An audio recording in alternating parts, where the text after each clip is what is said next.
Esuk nganti wengi kowe tansah kerja kanggo anakmu, awak kesel ora dirasa.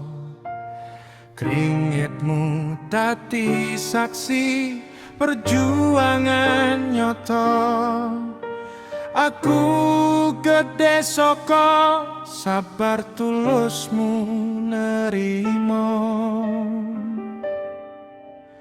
Emah ingatiku kowe cahya urip saklawase ana.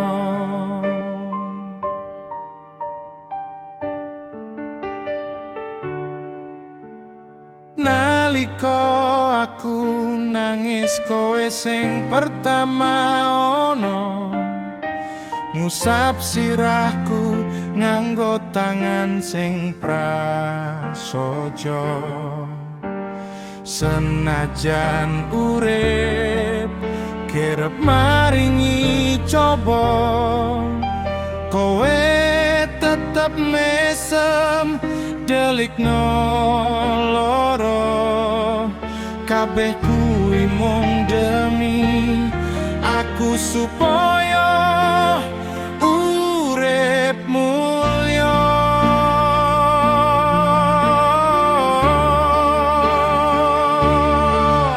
Emah tresnamu ora ana entek rasa. Dongo-dongomu ngancani saben langkahku lunga.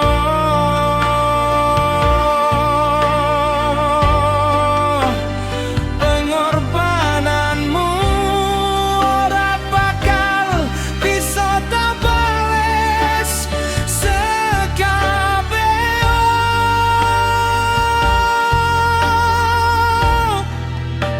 Yen tanpa kowe aku ora dadi sapa-sapa.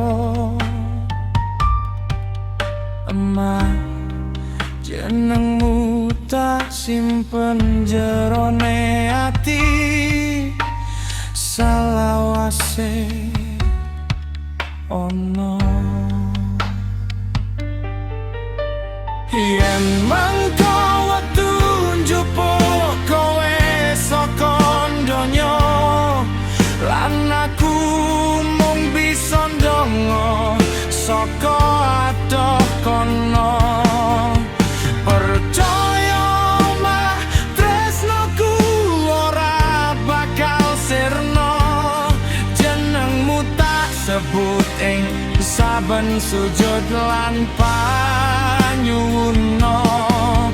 Kowe emakku, tresnoku sing paling mulya.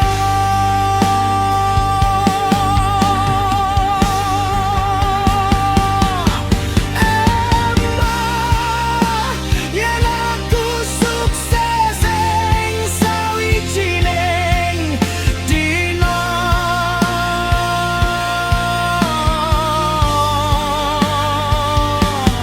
kabeh kuwi merga tulusmu sing wis rekoso.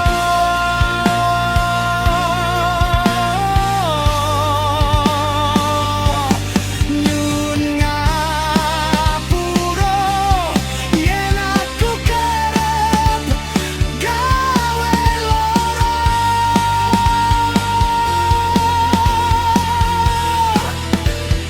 Anakmu mung duwe ati sing kebak tresno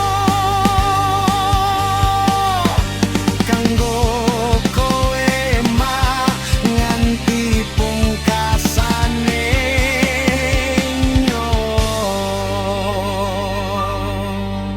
emah. Tresnoku mung kanggo kowe salawase.